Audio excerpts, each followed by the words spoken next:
ಸಾಧ್ಯವಿಲ್ಲ.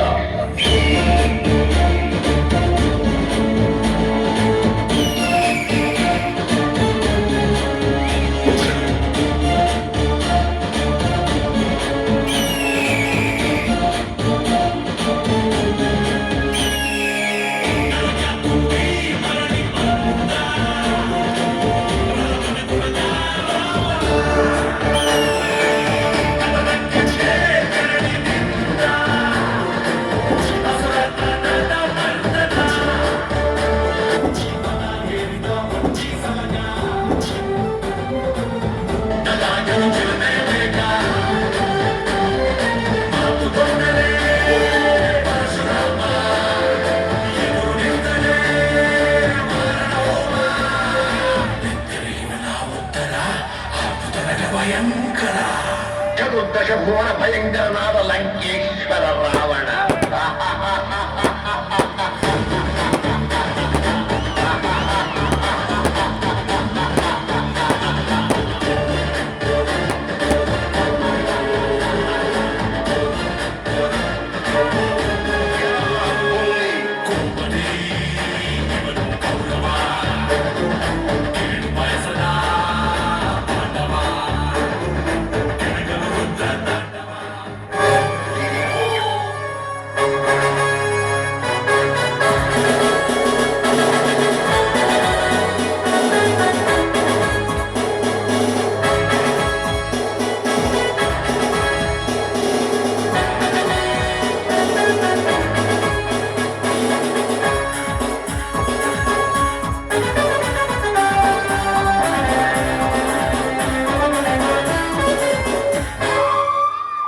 ನಮಸ್ತೆ ತು ಮಹಾಮಾಯೆ ಶ್ರೀಪೀಠೇಶ್ವರ ಪೂಜಿತೆ ಶಂಖ ಚಕ್ರ ಗದಾಸ್ತೆ ಮಹಾಲಕ್ಷ್ಮಿ ಸ್ವರೂಪಿಣೆ ಶ್ರೀ ದ್ಯಮಾಂಬಿಕಾ ದೇವಿಯೇ ನಿನ್ನ ಪಾದ ಕಮಲಗಳಿಗೆ ನಮಸ್ತೆ.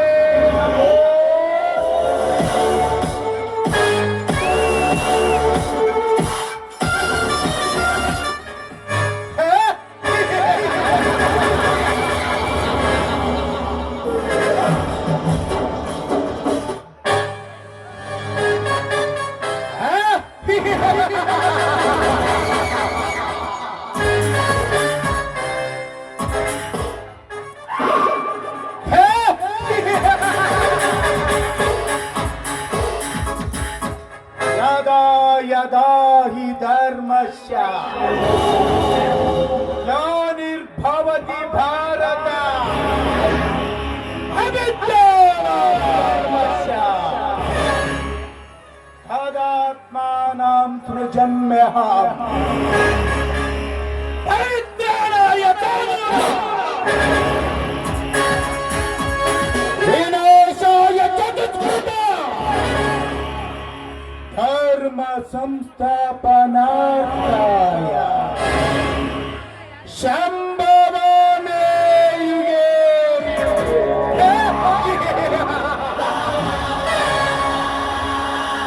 ಹೀಗೇನಪ್ಪ, ಕಳನಾಯಕನ ಬಾಯಿಯಲ್ಲಿ ಸಂಸ್ಕೃತದ ಶ್ಲೋಕ ಬರ್ತಾ ಇದೆ ಎಂದು ಸಂಶಯ ಪಡ್ತಾ ಇದ್ದೀರಾ? ಕಾರ್ಟೂನ್ ಗೊತ್ತಾ?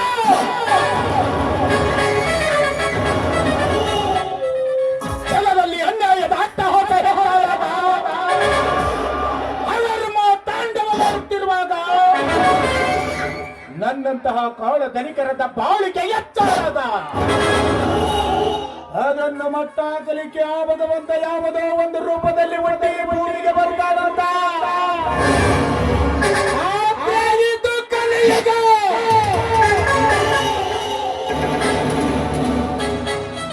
ಕಲಿಯುಗ ಕಲಿಯುಗ ಕಲಿಯುಗ.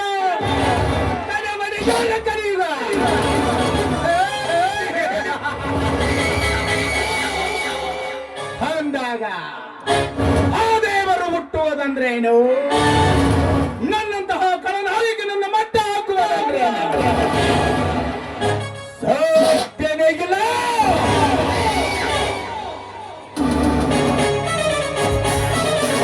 ಯಾಕಂದ್ರೆ 5 ವರ್ಷಕ್ಕೊಮ್ಮೆ ಚುನಾವಣೆ ಬಂದ್ರೆ ಸಾಕು, ನಿಮ್ಮ ಮನೆ ಮುಂದೆ ಬಂದು ನಿಂತು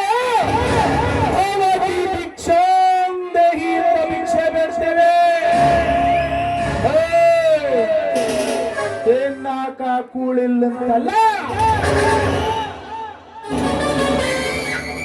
ನೀವು ನೀಡುವ ಒಂದೇ ಒಂದು ಓಟಿನ ಆಸೆಗಾಗಿ ಬಣ್ಣ ಬಣ್ಣದ ಮಾತುಗಳನ್ನು ಹೇಳ್ತೇವೆ, ಎಲ್ಲ ಸಲ್ಲದ ಕಥೆಗಳನ್ನು ಕಟ್ತೇವೆ. ತೆನ್ನ ಕಂಡನು ಕೊಡ್ತೀವಿ, ಕುಡಿಯ ಕೆಂಡನು ಕೊಡ್ತೀವಿ.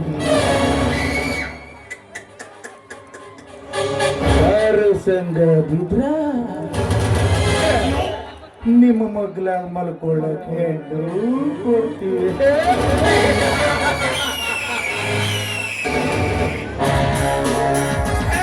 ಮಾಡಿ ಒಟ್ಕಿದ್ದೀವಿ. ಆಮೇಲೆ ಒಂದಲ್ಲ ಎರಡಲ್ಲ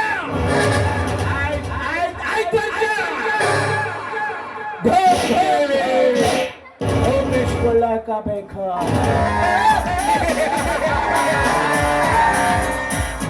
ಇದು ನನ್ನಂತ ರಾಜಕಾರಣಿಗಳು ಹಾಕುವ ಲೆಕ್ಕಾಚಾರ. ಅದು ನಿಮಗೆ ಅರ್ಥ ಆಗಲ್ಲ. ಅರ್ಥ ಆದ್ರೂ ಪಕ್ಕದಲ್ಲಿದ್ದವನಿಗೆ ಹೇಳಲ್ಲ. ಯಾಕಂದ್ರ ಎಲ್ಲರೂ ಬೀಜಿನ ನಮ್ಮ ಸಬರಿನ ನಮಗೆ ಎತ್ತಾಗೈತ್ರಪ್ಪ. ಇಲ್ಲಿ ಈ ಊರು ಸಬರಿನ ಎಲ್ಲಿಂದ ತೊರೆಯನ್ರಪ್ಪ. ನೀವು ಬದಲಾಗಲ್ಲ, ಬದಲಾಗೋದು ಚಾನ್ಸು ಇಲ್ಲ. ಒಂದು ವೇಳೆ ಬದಲಾಗಬೇಕಂದ್ರೆ ನನ್ನ ಫೋನ್ ಬಿಡೋದಿಲ್ಲ.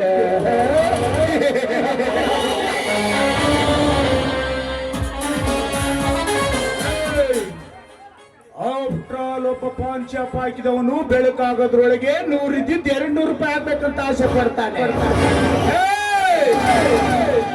ಇದೇ ನಿಮ್ಮ ಮುಸುಡಿಯನ್ನು ನೋಡಿಕೊಂಡು ಚುನಾವಣೆಯಲ್ಲಿ ಒಂದು ಓಟಿಗೆ 1000-2000 ಹಚ್ಚಿದ್ದೀನಲ್ಲಪ್ಪ.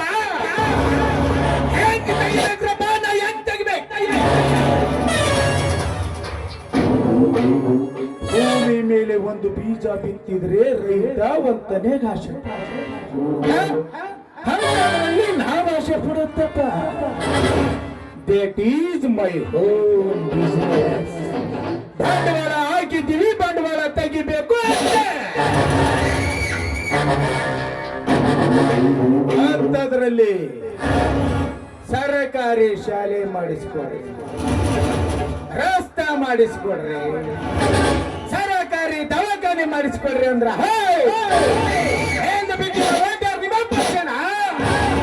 ಬಂಡವಾಳ ಹಾಕಿದ್ದೀವಿ ಅಂದ್ಮೇಲೆ ಬಂಡವಾಳ ತಗೊಳ್ಳಬೇಕು. ಇದು ನನ್ನಂತ ರಾಜಕೀಯ ಕಿರಾತಕರ ಹಾಕುವ ಲೆಕ್ಕಾಚಾರ. ಅರ್ಥ ಆಗಲ್ಲ, ಅರ್ಥ ಮಾಡಿಕೊಳ್ಳಲು ಬಿಡೋದಿಲ್ಲ.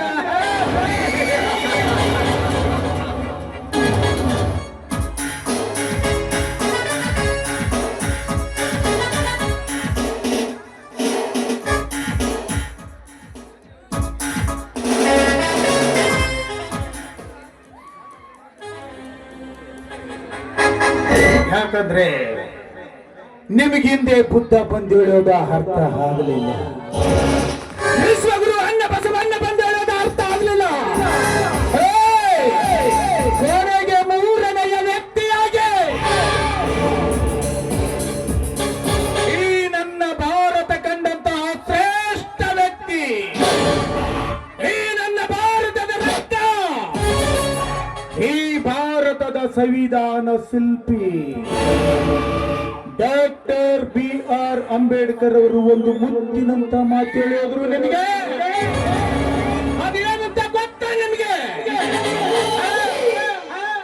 ಎಂದು ಈ ನನ್ನ ಭಾರತ ದೇಶದ ಮತದಾರನಿಗೆ ತನ್ನ ಮತದಾನದ ಮಹತ್ವ ತಿಳಿಯುತ್ತದೆಯೋ ಒಂದೇ ನನ್ನಂತ ರಾಜಕಾರಣಿಗಳು ಬಿಕಾರಿಗಳಾಗ್ತಾರಂತ. ಸ್ವತಂತ್ರ ಸಿಕ್ಕು 75 ವರ್ಷಗಳು ಕಳೆದ್ರು ಕೂಡ ನಿಮ್ಮ ಮತದಾನದ ಮಹತ್ವ ನಿಮಗೆ ತಿಳಿದಿಲ್ಲ. ಆಗುವುದಿಲ್ಲ. ನನ್ನಂತಹ ರಾಜಕಾರಣಿ ಬಿಕಾರಿಯಾಗಲಿಲ್ಲ.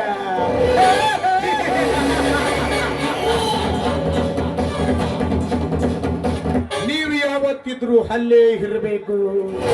ನನ್ನಂತಹ ರಾಜಕಾರಣಿ ಎಲ್ಲ ಸಲ್ಲದ ಆಶ್ವಾಸನೆಗಳನ್ನು ಕೊಟ್ಕೊಂತ ಎಂತಹ ವೇದಿಕೆಯಲ್ಲಿರಬೇಕು. ಇದು ಈ ಕಲಿಯುಗದ ರಾಜಕೀಯ.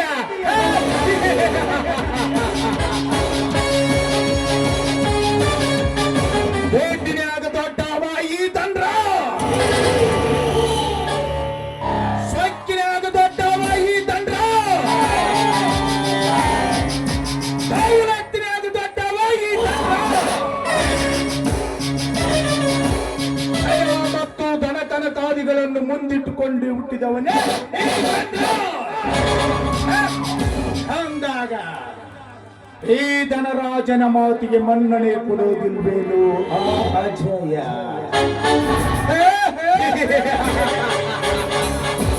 ಲೇ ಜಯ,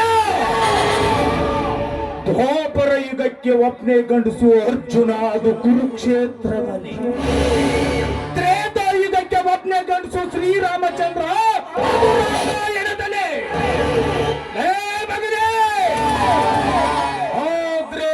ಕಲಿಯುಗದ ರಾಜಕೀಯ ಚದುರಂಗದ ಆಟದಲ್ಲಿ ಒಬ್ಬರೇ ಗಂಡಸು, ಅದು ಈ ಧನರಾಜನ್ನು ಸಿಂಹ ಸುಮ್ಮನೆ ಗುಹೆಯಲ್ಲಿ ಮಲಗಿದೆ ಅಂದ್ರೆ ಅದು ಬೇಟೆಯಾಡೋದನ್ನು ಮರುತ್ತಿಲ್ಲ. ಆದ್ರೆ ಅದಕ್ಕೆ ಶಿವಾಗಿಲ್ಲ ಅಂತ ಅರ್ಥ. ಒಮ್ಮೆ ಶಿವಾಗಿ ಹೆದ್ದು ಪಂಜಾಬಿ ಎಸಿದರ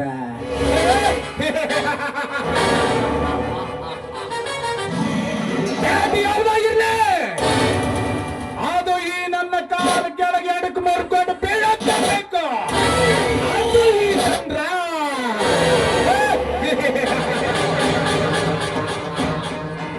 ಇವನು ಹೂ ಅಂದ್ರೆ ಪ್ರೇಮಿ, ಹೂ ಅಂದ್ರೆ ಸುನಾಮಿ.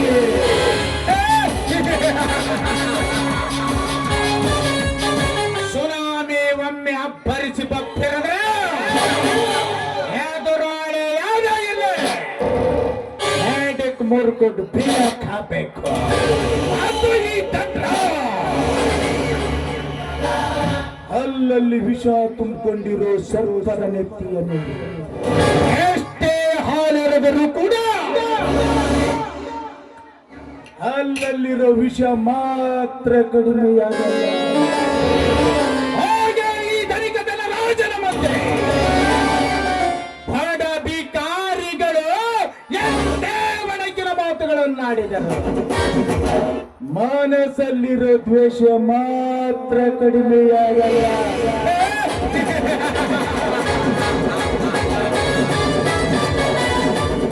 ಸೀತಾಪತಿ, ಸೀತಾಪತಿ ಹೇಳ್ರಿ, 10 ಬತ್ತಾರಿ ಗಣ್ಯರು, 10 ಬತ್ತಾರಿ. ಸೀತಾಪತಿ ಬಲೆ ಈ ಧನರಾಜನ್ ಮೇಲೆ ಅಷ್ಟು ಇರದಿದ್ರಿ ಹೆಂಗ? ಹೌದು, ನಮ್ಮ ರೌಡಿ ರಾಜನ ಸುಳಿವು ಏನಾದರೂ ಸಿಕ್ಕಿದೆ? ಬರ್ಬಾರ ಮಾಡ್ರಿ ಗಣ್ಯರ. ಅವ ಮಾ ಶಿವರಿ ಅವ್ ಸೋಲ್ ಅನ್ನೋದ್ ಐತ್ರಿ, ಹಿಂದೆ ಬರ್ತಾನೆ, ಅವ್ ಸ್ವಲ್ಪ ಲೇಟ್ ಮಾಡ್ಬೇಕಷ್ಟ. ಆಯ್ತು ಸೀತಾಪತಿ, ನೀನು ಸ್ವಲ್ಪ ಲೆಕ್ಕಪತ್ರದ ವ್ಯವಹಾರವನ್ನೇ ನೋಡುಕೋ. ಇಷ್ಟರಲ್ಲಿಯೇ ಬಂದರೂ ಬರಬಹುದು, ನೋಡೋಣ. ಆಯ್ತು.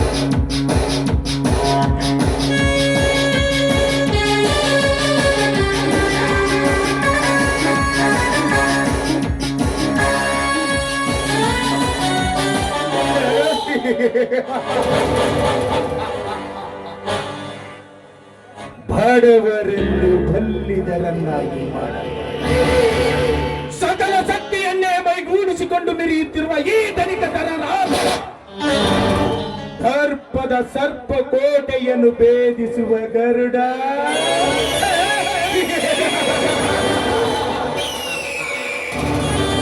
ಇನ್ನು ಈ ಭಾರತ ಭೂಮಿಯ ಮೇಲೆ ಹುಟ್ಟಿಲ್ಲ, ಹುಟ್ಟುವುದು ಇಲ್ಲ.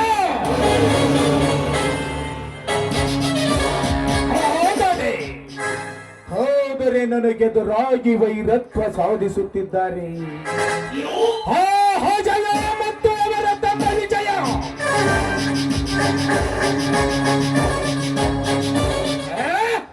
ಆ ಚಕ್ಕಿನ ಕುಂದಿಗಳಿಗೆ ನನ್ನ ರಾಜಕೀಯ ಕುತಂತ್ರವನ್ನು ತಿಳಿಸಬೇಕಾದರೆ ಹಸನಾಗಿ ಉಸಿರು ಬಿಡುತ್ತಿರುವ ನಿಮ್ಮತ್ತಿಗೆ ಗಂಗೆಯನ್ನು ತೆಕ್ಕೆಗೆ ಬರಮಾಡಿಕೊಂಡು ಅವಳನ್ನೇ ನನ್ನ ಈ ತೇಜೋಪುಂಜಕ್ಕೆ ರಂಜನಿಯನ್ನಾಗಿ ನಿರ್ವಹಿಸಿ ನನ್ನೆಲ್ಲ ಕಾರ್ಯವನ್ನು ಸಾಧಿಸಿಕೊಳ್ಳದೆ ಬಿಡಲಾರೆ.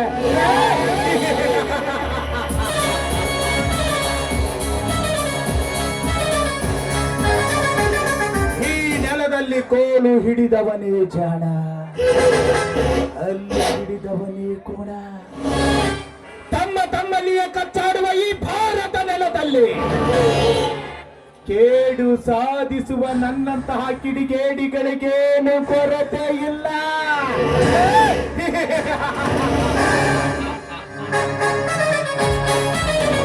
ಈ ಧನಿಕತನ ರಾಜನ ದರ್ಪದ ದಳ್ಳರಿಗೆ ದಹಿಸಿ ಹೋಗಬೇಕು. ಕಡುಬಡವರು ಕಟ್ಟಿದ ಕನಸಿನ ಆಶಾ ಗೋಪುರ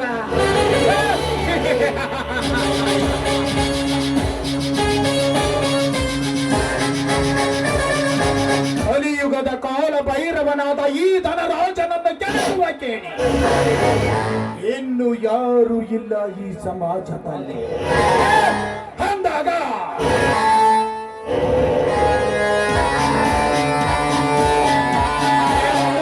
ಚಕ್ಕಿನ ಕುನ್ನಿಗಳನ್ನು ಬೇಟೆಯಾಡದೆ ಬಿಡಲಾರೆ.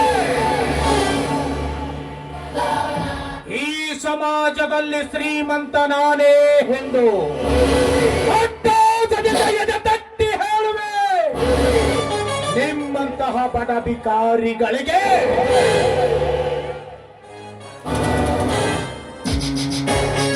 ಪ್ರಸಿದ್ಧ ಡಕಾಯಿತರಾದ ಪೃಥ್ವಿರಾಜ್ ಹಾಗೂ ರೌಡಿ ರಾಜರನ್ನು ನನ್ನ ಬಲಗೈಯನ್ನಾಗಿ ಮಾಡಿಕೊಂಡ ನನ್ನೆಲ್ಲ ವ್ಯವಹಾರಗಳನ್ನು ಸುಲಭವನ್ನಾಗಿ ಮಾಡಿಕೊಂಡೆ.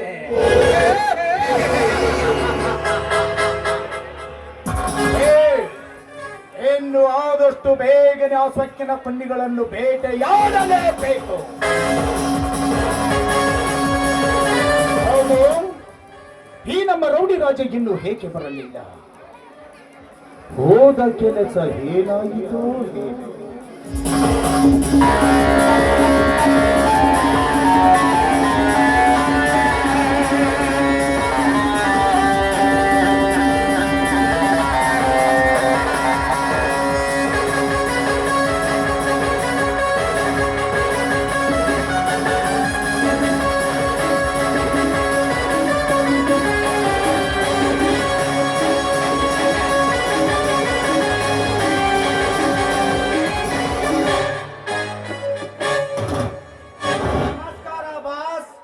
ನಮಸ್ಕಾರ ಭಾರತಿರಾಜ್. ಹೋದ ಕೆಲಸ ಏನಾಯಿತು? ರಾಣಿಗಾಗಿ ರಾಜನಾಗಿ, ಪಂಡರಿಗೆ ಗಂಡನಾಗಿ, ಕಂಗೆಟ್ಟು ಸುಳಿದರೆ ಆಡಲು ಬಂದರು.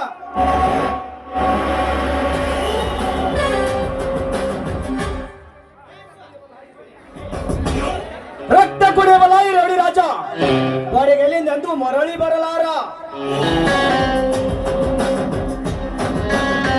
ತೆಗೆದುಕೊಳ್ಳಿ ಬ್ಯಾಂಕಿನಿಂದ ಕೊಳ್ಳಿ ಹೊಡೆದ 10 ಲಕ್ಷ ಹಣವನ್ನು. ರಾಜ, ಅಂದರೆ ನಿನ್ನ ಮಾತಿನ ಅರ್ಥ ಹೋದ ಕೆಲಸ ಸಕ್ಸಸ್ ಆದರೆ ರಾಜ ಹೋದರೆ ಎಂಬ ಅಪಸ್ವರವು ಈ ಧನಿಕತನ ರಾಜನ ಜೀವನದ ಸಂಗೀತ ಸ್ವರದಲ್ಲಿ ಕೇಳಿ ಬರಬಾರದು. ಇರಲಿ, ಏನು ಸಮಾಚಾರ? ಬಾಸ್, ಬ್ಯಾಂಕಿ ನಾನು ದೋಚಿಕೊಂಡು ಬರುವಾಗ ನನ್ನನ್ನು ಹಿಡಿಯಬೇಕೆಂದು ಫಾಲೋ ಮಾಡಿದ. ಆದರೆ ನಾನು ಚಾಣಾಕ್ಷದಿಂದ ತಪ್ಪಿಸಿಕೊಂಡು ಬಂದೆ.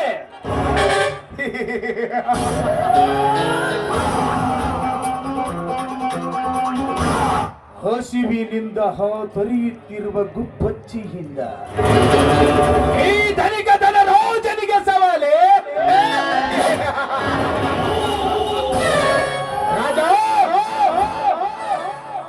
ಕಲಿಯುಗದ ಕಾಲ ಭೈರವನಾದ ಈ ಧನರಾಜನನ್ನು ಕೆಣಕುವ ಕೇಳಿ ಯಾರು ಇಲ್ಲ ಈ ಸಮಾಜದಲ್ಲಿ ಅಂದಾಗ ಆ ಬೀದಿ ಬಿಕಾರಿ ಅಜಯನಿಗೆ ಸಮಯಕ್ಕೆ ಸರಿಯಾಗಿ ತಕ್ಕ ಪಾಠ ಕಲಿಸುತ್ತೇನೆ. ನೀನೇನು ಭಯ ಪಡಬೇಡ ರಾಜ, ನೀನೇನು ಭಯ ಪಡಬೇಡ. ಭಯ ಎಂಬುದು ಸುತ್ತ ಬ್ರಹ್ಮನಿಗೆ ಸಾಲಾಗುವ ಖಂಡನೆ ಕಂಡು ರಾಜ ನನಗೆ ಭಯವೇ? ಚಚ, ಅದೆಂದೆಂದಿಗೂ ಸಾಧ್ಯವಿಲ್ಲ. ರಾಜ ರಾಜ ನಿನ್ನ ಧೈರ್ಯ ಮತ್ತು ಶೌರ್ಯಕ್ಕೆ ಬೆಲೆ ಕಟ್ಟಿ ಅಂತಾರಾಷ್ಟ್ರೀಯ ಡಕಾಯಿತನೆಂದು ಸಿಂಹದಂತೆ ಗರ್ಜಿಸುವ ನಿನ್ನನ್ನಿಟ್ಟುಕೊಂಡಿರುವೆ ಅಂದಾಗ ಈ ಎತ್ತಿನ ನೀರಿನಾಳೆತ್ತರ ನೋಡುವ ಮೂರ್ಖ ನಾನಲ್ಲ ರಾಜ. ಹಣ್ಣ ಹಾಕಿದ ಮನೆಗೆ ಕಣ್ಣು ಹಾಕಲಾರೆ ವೈರಿಗಳ ಗುಡುಗಿದ ಚೆಲ್ಲಾಟ. ನೀವು ಕೈ ಮಾಡಿ ತೋರಿಸಿದ ಕಾರ್ಯ ಮಾಡದೆ ಬಿಡಲಾರೆ.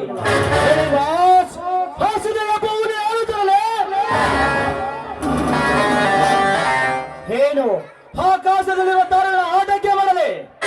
ಏನು ಏನು ಮಾಡಬೇಕು?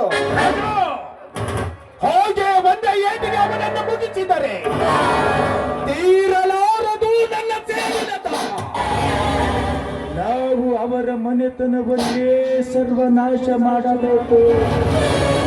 ಅವನನ್ನು ಕಂಬಕ್ಕೆ ಕಟ್ಟಿ ಹೊಡೆದು ಅವನ ಮೈ ಚರ್ಮವನ್ನು ಸುಲಿಯಬೇಕು. ಇನ್ನು ಅವರ ಹತ್ತಿಗೆ ಗಂಗೆಯನ್ನು ಮನೆ ಬಂದಂತೆ ಕೆಡಿಸಿ ಮೋಜು ನೋಡುವ ಮೋಜುಗಾರ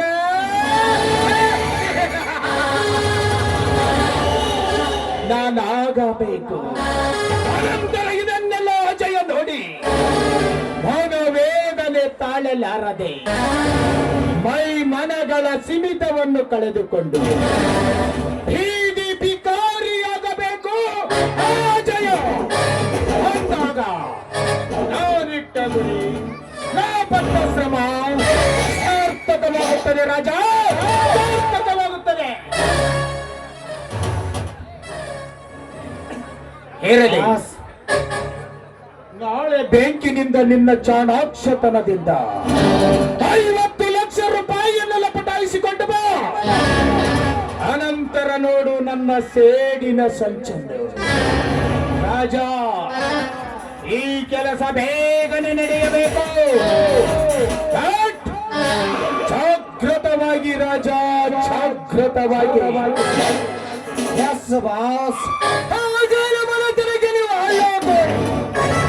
ನಾನು ಅವರ ಜೀವಂತ ಸಮಾಧಿ ಕಟ್ಟುವೆ. ನಾಳೆಯ ಕಾಲದಲ್ಲಿ ಹೀಗೆ ಮಾಲೆ ಮತ್ತೊಮ್ಮೆ ನಿಮ್ಮ ಕೊರಳಿಗೆ ಬರುವುದು. ನಾಳೆ 50 ಲಕ್ಷ ಹಣದಿಂದ ಬರುತ್ತೇನೆ.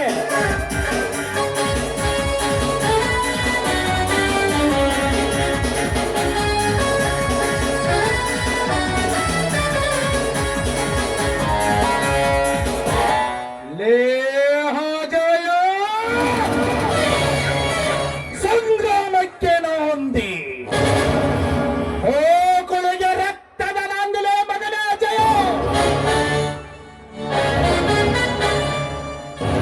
ಮಗನೇ, ಪಾತಾಳ ಗಂಗೆ ಪವಿತ್ರಳೆಂದು ಈಜು ಬಾರದವನ ನದಿಯಲ್ಲಿ ಧುಮುಕಿದರೆ ಸುಳಿಯಲ್ಲಿ ಸಿಕ್ಕು ಸಾಯುವನೇ ವಿನಃ ಈಜಿ ದಡವನ್ನಂತೂ ಎಂದು ಸೇರಲಾರ.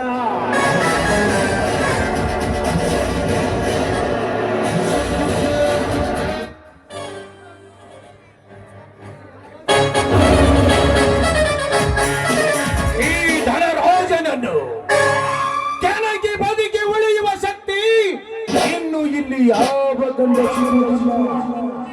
ಈ ಧನಿಕ ಧನರಾಜನ ಹೆಸರು ಕೇಳಿದರೆ ಹಳ್ಳಿಯಿಂದ ಡೆಲ್ಲಿಯವರೆಗೂ ಇಡೀ ಸರ್ಕಾರವೇ ಘದನೆ ನಡಗುತ್ತಿರುವಾಗ ಅಂಥದ್ದರಲ್ಲಿ ನೀನು ಅವಲೆಕ್ಕಲೇ ಈ ಕೆರಳಿದ ಸಿಂಹಕ್ಕೆ.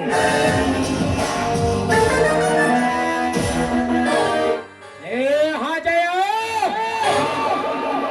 ಹೊತ್ತು ಹೋದ ನಿನ್ನ ತಂದೆ ನನ್ನಂತರಂಗದಲ್ಲಿ ಹೊತ್ತಿಸಿದ ವೈರತ್ವದ ಬೆಂಕಿ ಅದು ನಿನ್ನ ಮನೆತನವನ್ನೇ ಸುಟ್ಟು ಭಸ್ಮ ಮಾಡದೆ ಬಿಡಲಾರದು.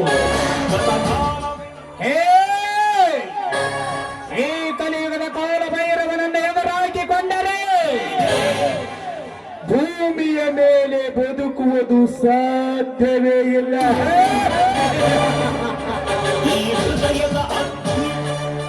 ಪ್ರಸಿದ್ಧ ಡಕಾಯಿತರಾದ ಪೃಥ್ವಿರಾಜ್ ಹಾಗೂ ರೌಡಿ ರಾಜರನ್ನು ನನ್ನ ಬಲಗೈ ಬಂಟರನ್ನಾಗಿ ಮಾಡಿಕೊಂಡು ನನ್ನೆಲ್ಲ ವ್ಯವಹಾರಗಳನ್ನು ಸುಲಭವನ್ನಾಗಿ ಮಾಡಿಕೊಂಡೆ.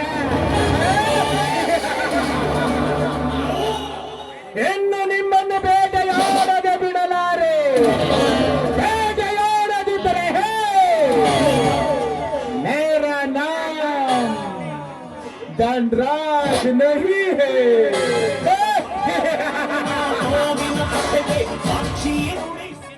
ಸೀತಾಪತಿ, ಸೀತಾಪತಿ,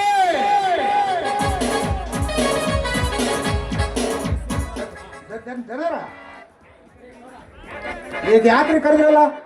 ಈ ಸಣ್ಣವರು ಬರ್ತಾರಂತ ಹೇಳಿದ್ರಲ್ಲ, ಅದಕ್ಕೆ ಎಲ್ಲ ರೆಡಿ ಮಾಡಕತ್ತಿದ್ರಿ ಅಡಿಗೆನ.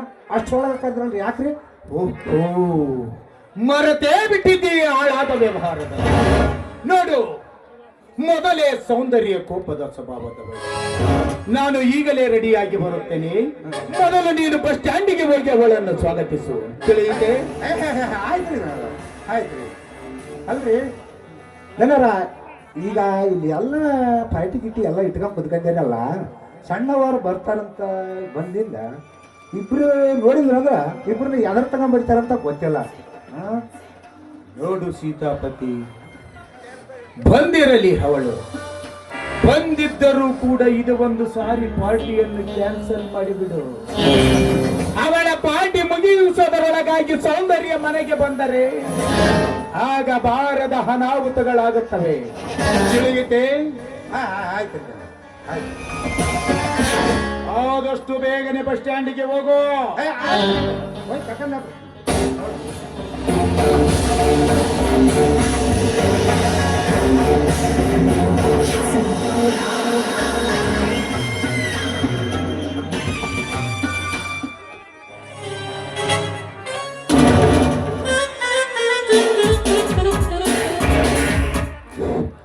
ಹೋಗಲೇ ಮಗ, ನಾವು ಹೋಗ. ಆಕಿ ಬರ್ತಾಳಂತ ನಾನು ಹೋಗಿ ಕರ್ಕೊಂಬರ್ಬೇಕಂತ. ಸಣ್ಣ ಗಂಡಸರ್ನ ಚಕ್ಕಿ ಬರ್ದು ಐ ಲವ್ ಯು ಅನ್ನಂಗದ ಆಕಿಗೆ ನಮ್ಮ ಮನೆ ಗೊತ್ತಿರಕ್ಕಿಲ್ಲ, ಹೋಗಿ ಕರ್ಕೊಂಬರ್ಬೇಕಂತ ಮತ್ತೆ ಮ್ಯಾಲ ಸ್ವಾಗತ ಮಾಡ್ಬೇಕಂತ. ಅಂದಾಗ ದೊಡ್ಡ ಮಿನಿಸ್ಟರ್ ಮಗಳು ನೋಡು ಮಾಡಾಕ, ನಮ್ಮ ಇಂಡಿಯಾ ಎಷ್ಟು ಚಂದ ಉಳ್ದೈತ್ರಿ ಅಪ್ಪ. ದೊಡ್ಡ ಕೆಲಸದಿಂದ ಖರ್ಚು ಮಾಡ್ತಾರ್ರಿ ದೊಡ್ಡವ್ರ ಮಕ್ಕಳು. ಅವ್ರಿಗೇನು ಚಿಂತೆ, ಕೆಲಸ ಮಾಡಾರ ನಾವು, ಮಜಾ ಮಾಡ ಅವ್ರು. ಹೋಗ್ಲಿ ಬಿಡ್ರಿ, ಬಡವ್ರನ್ನ ನೋಯಿಸಿದ್ರ ಭಾಳ ಜನ ಉಳಿಗಿಲ್ರಿ. ಒಂದಿನ ಹಾಳಾಗ್ಬೇಕಾತ. ಬೇಕಾದಂತ ಶ್ರೀಮಂತಿಗಿದ್ರ ಸಕ್ರಿ ಚಾ ಕುಡಿದ್ರು ಸಾಯಂತ ಪರಿಸ್ಥಿತಿ ತಂದಿರ್ತಾನ್ರಿ ದೇವ್ರ ಇವ್ರಿಗೆ. ಹೋಗ್ಲಿ ಬಿಡ್ರಿ, ನಮಗೆ ಎಕ್ಬೇಕಾಯ್ತ. ನಮ್ದು ಏಟ್ ಹತ್ತಿದ್ರು ಲೆಕ್ಕ ಪತ್ರ ಬಡ್ಡಿ ಲೆಕ್ಕ ಮಾಡೋದು ದನಿಯವ್ರ ಕೈಯ ಕೊಪ್ಸೋ ಅಷ್ಟ ಕೆಲಸ. ಹೋಗ್ಲಿ ಬಿಡ್ರಿ, ಅವನವನ ನನ್ನ ಮಗಳು ಉಳ್ಳಿದ ಮಂಡಲಕ್ಕೆ ಹೋಗಿ ನಮ್ಮ ಎಮ್ಮೆ ಮಿಡಿಸ್ಕೊಂಡ್ ಬರ್ತಂತ ಓದಾಕಿ ಇನ್ನೂ ಬರಲಿಲ್ಲಲ್ಲ. ಅವು ಏನು ಒಂದೇ ಮೀಟಿಂಗು, ಯಾರು ಬರ್ಬಿಟ್ಟಿನೋ, ಹೊರ ಮೀಟಿಂಗೋ, ಹೊರ ಮೀಟಿಂಗೋ ಇರ್ಲಿ. ಇದು ಒಂದು ದೊಡ್ಡ ಚಿಂತೆ ಆಗ್ಬಿಟ್ಟತ್ತ. ನಾನು ಹೋಗಿ ಮನೆಗೆ ಹೋಗಿ ನೋಡ್ತೀನಿ. ಬಂದ್ರ ಸರಿ ಆತ, ಬರ್ಲಿಲ್ಲ ಅಂದ್ರೆ ಆ ಮಗನ ಉಳಿಸಾಡುವ ನನ್ನ ಮಗಳು ಕರ್ಕೊಂಬರ್ತೀನಿ. ಬರ್ತೀನಿ ರೀ, ಹೋಗಿ ಮತ್ತೆ ಹುಡ್ಕ್ಯಂಡ್ ಕರ್ಕೊಂಬರ್ತೀನಿ.